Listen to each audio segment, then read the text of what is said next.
Mathrubhumi channel ചർച്ചയിൽ രണ്ട് നിരീക്ഷക വാണങ്ങളെ അങ്ങ് കൊന്നു തോറ്റിട്ടുണ്ട്. ഡോക്ടർ പ്രേംകുമാർ ഇന്നലെ ഒരു ദാക്ഷിണ്യവും കാണിച്ചില്ല. പാർട്ടി സമ്മേളനത്തോടനുബന്ധിച്ച് പത്മകുമാറിൻ്റെ പഠനപ്പിണക്കമായിരുന്നു ചർച്ചാ വിഷയം. സ്വാഭാവികമായിട്ട് CPM പ്രതിനിധികൾ നേരിട്ട് പങ്കെടുക്കില്ല.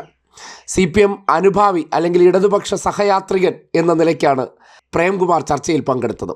മറുസൈഡിൽ ഇടതുപക്ഷം ആട്ടിപ്പുറത്താക്കിയ അടിച്ചു വെളിയിലാക്കിയ രണ്ട് ടീംസ് ഉണ്ട്. അങ്ങനെയുള്ളവർക്ക് കേരളത്തിലെ മാധ്യമ സ്ഥാപനങ്ങൾക്കകത്തെ അന്തിച്ചർച്ചകളിൽ ഇടമുണ്ടാവും. കാര്യം ഒരു സംവിധാനത്തു നിന്ന് അടിച്ചു പുറത്താക്കുന്നവരാണ് അവരെ സംബന്ധിക്കുന്നിടത്തോളം യഥാർത്ഥ കമ്മ്യൂണിസ്റ്റുകൾ അല്ലെങ്കിൽ കമ്മ്യൂണിസ്റ്റുകളുടെ തിരുത്തൽവാദികൾ എന്ന തരത്തിൽ ഇവർ അവതരിപ്പിക്കാറുള്ളത്. അങ്ങനെയാണ് പിയേഴ്സണെയും ഡോക്ടർ ആസാദിനെയും കൊണ്ടുവന്നിരുത്തിയത്. ഇവർ പറയുന്നതാണ് യഥാർത്ഥത്തിൽ കമ്മ്യൂണിസ്റ്റ് പാർട്ടി പ്രവർത്തിക്കേണ്ട രീതി എന്ന് തോന്നും. കാര്യം ഇവരുടെ രീതി പാർട്ടിക്ക് തന്നെ അൺസഹിക്കബിളായ സമയത്താണ് രണ്ടിനോടും കടക്ക് പുറത്ത് എന്ന് പറഞ്ഞത്. ആ ടീംസ് എന്ന് പറഞ്ഞാൽ കേരളത്തിലെ വലതുപക്ഷ മാധ്യമങ്ങൾക്ക് യഥാർത്ഥ കമ്മ്യൂണിസ്റ്റ് ആകും. അങ്ങനെ കൊണ്ടുവന്ന് കേരളത്തിനെ കുറ്റം പറയാനും സമ്മേളനം മോശമാണെന്ന് ചിത്രീകരിക്കാൻ ശ്രമിച്ചെടുത്താണ് ഡോക്ടർ പ്രേംകുമാർ ആ ചർച്ചയിൽ ടോപ്പ് ഗിയറിലേക്ക് അങ്ങ് കയറിയത്. ബന്ധപ്പെട്ട് പറഞ്ഞ ഒന്ന് രണ്ട് കാര്യങ്ങളെ പറ്റിയിട്ടേ NM Pearson പറയുന്നത് എനിക്ക് ഏറ്റവും തമാശയായിട്ട് തോന്നുന്ന ഒരു കാര്യം എന്ന് വെച്ചാൽ അദ്ദേഹം പറയുന്നത് എനിക്കറിയില്ല, എന്നെ പാർട്ടി പുറത്താക്കിയതാണ്. പുറത്താക്കുന്നവരെ നിങ്ങൾ ആ പാർട്ടി നല്ലതാണെന്ന് വിചാരിച്ചിരുന്നു. പുറത്തായതിനു ശേഷം നിങ്ങൾ പറയുകയാണ് ആ പാർട്ടി മോശമായതുകൊണ്ട് എനിക്ക് സങ്കടമില്ലാന്ന്. ആ പാർട്ടി മോശമായിട്ടുണ്ടെങ്കിൽ നിങ്ങൾ അതിൻ്റെ അകത്ത് പുറത്തു പോവല്ലേ വേണ്ടത്? നിങ്ങളെ പുറത്താക്കിയതാണ് നിങ്ങൾ തന്നെ പറയുന്നു. പിന്നെ പാരമ്പര്യം എന്നൊക്കെ പറഞ്ഞിട്ട് എനിക്ക് ഇനിയിപ്പം എന്താ പറയുക, എൻ്റെ അപ്പൂപ്പൻ എന്താ പറയുക ആനപ്പുറത്ത് കയറിയ തഴമ്പൊന്നും കൊണ്ട് വരാനൊന്നും പറ്റില്ല. ഞാൻ പറയുന്ന കാര്യങ്ങളിൽ വാസ്തവം ഉണ്ടെങ്കിൽ നിങ്ങളത് പറയൂ, അവാസ്തവമാണെങ്കിൽ ചോദ്യം ചെയ്യൂ. അല്ലാതെ എനിക്ക് വലിയ പാരമ്പര്യമുണ്ട് എന്ന് പറയുന്ന ആ ഒരു കമ്മ്യൂണിസ്റ്റ് രീതിയാണോ ഇടതുപക്ഷ രീതിയാണോ എന്ന് പോലും അറിയില്ല. ഇനി ഈ പറയുന്നതിൻ്റെ പേരിൽ എനിക്ക് കിട്ടാൻ പോകുന്ന ബെനിഫിറ്റ്സ്, എൻ്റെ സുഹൃത്തെ, ഇതൊക്കെ ആലോചിച്ച് നിങ്ങൾ എന്തിനാണ് ബേജാറാവുന്നത്? ഈ ചർച്ചയിൽ പങ്കെടുത്ത് കഴിഞ്ഞാൽ എനിക്ക് 2 ലക്ഷം രൂപ കിട്ടാൻ പോവാണ്. ഇതൊന്നും എന്നെ പോലുള്ള ഒരാൾ പറയേണ്ട ആവശ്യമൊന്നും ഇല്ല കേരളത്തിൽ കമ്മ്യൂണിസ്റ്റ് പാർട്ടിക്കോ CPM-നോ. അതിന് വളരെ ശക്തമായ സംവിധാനമുണ്ട്.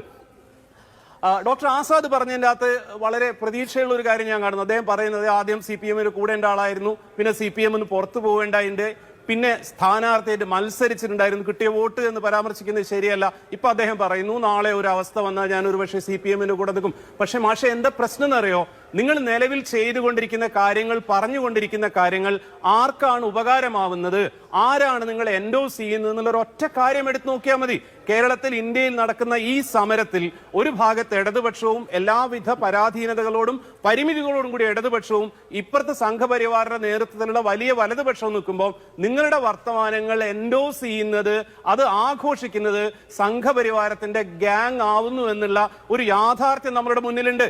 എന്ത് ആത്മാർത്ഥത കൊണ്ടാണെന്ന് പറഞ്ഞാലും അത് തിരിച്ചറിയാതെ നിങ്ങൾ എത്ര തിയറി പറഞ്ഞിട്ട് കാര്യമില്ല എന്ന് സ്നേഹത്തോടെ ബഹുമാനത്തോടെ നിങ്ങളോടും പറയട്ടെ. പിന്നെ എനിക്ക് ആശയുണ്ട് തീർച്ചയായിട്ടും. കാരണം ഇങ്ങനെ ഭീതിതമായി കൊണ്ടിരിക്കുന്ന ഇന്ത്യൻ സാഹചര്യത്തിൽ കേരളത്തിലെങ്കിലും ഒരു ഇടതുപക്ഷ ബദൽ ഉണ്ടാവണമെന്നും ലോകം മൊത്തം വികസിക്കുന്ന സമയത്ത് ആ വേഗതയിൽ ഇന്ത്യയിലെ മറ്റ് സംസ്ഥാനങ്ങളിൽ നിന്ന് മാറിക്കൊണ്ട് കേരളം മാറണമെന്നുമുള്ള ആശ എനിക്കുണ്ട്. ആ ആശ നിറവേറ്റാൻ നിലവിലുള്ള സാഹചര്യത്തിൽ ഏറ്റവും നല്ലത് ഇടതുപക്ഷ ജനാധിപത്യ മുന്നണിയാണ്, CPM നേതൃത്വം കൊടുക്കുന്ന മുന്നണിയാണ് എന്ന് ഞാൻ വിചാരിക്കുന്നു. അതേസമയം അതിലുണ്ടാവുന്ന പിഴകളും പ്രശ്നങ്ങൾക്കും എനിക്കുള്ള വിയോജിപ്പുകളും ഞാൻ പറയുന്നുണ്ട്.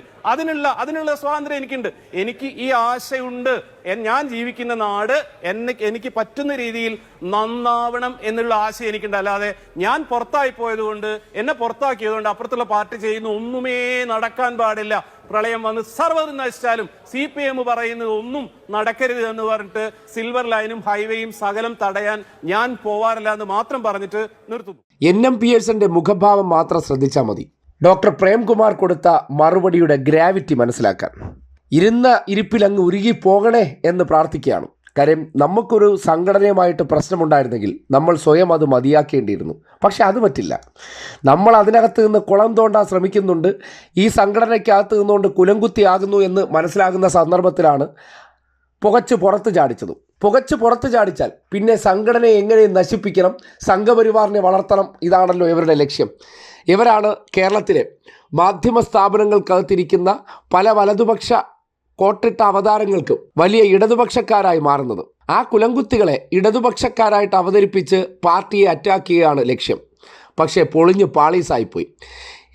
2 പേർക്ക് ഈ കാലപുരിയിലേക്ക് ഒരു ടിക്കറ്റ് എടുത്ത് കൊടുക്കുന്നു എന്ന് പറഞ്ഞ കണക്ക് ആ ചർച്ചയിലെ കുറച്ച് സമയം കൊണ്ട് ഈ നാട്ടിൽ സംഘപരിവാറിനെ വളർത്താൻ വേണ്ടി നടത്തുന്ന ശ്രമങ്ങൾ അത് വളരെ കൃത്യമായിട്ട് ഡോക്ടർ പ്രേംകുമാർ തുറന്നു കാട്ടി. ഒപ്പം ഈ നാടിൻ്റെ വികസനത്തെ സംബന്ധിച്ച് ഒരു സർക്കാർ എടുക്കുന്ന നിലപാടുകളെക്കുറിച്ച് വളരെ ക്ലാരിറ്റിയുള്ള മറുപടി പറഞ്ഞു വയ്ക്കുമ്പോൾ സ്വാഭാവികമായിട്ടും നിരീക്ഷക പട്ടത്തിൽ വന്നിരിക്കുന്ന ഉഡായ്പകൾ അത് സ്വാഭാവികമായി പൊളിയുന്ന സാഹചര്യമുണ്ടാകും. വളരെ ഗൗരവതരമായി ബുദ്ധിജീവികളെ പോലെ അഭിപ്രായം രേഖപ്പെടുത്തുന്നതിന് തൊട്ട് മുന്നോടിയായിട്ട് അവതാരങ്ങളുമായി ചർച്ച നടത്തി ഏത് രീതിയിൽ ഞാൻ നിരീക്ഷക വേഷത്തിൽ ഇരിക്കണമെന്നതിനെ സംബന്ധിച്ച് ഒരു ധാരണയിലെത്തിയിട്ടാണ് വരാറുള്ളത്.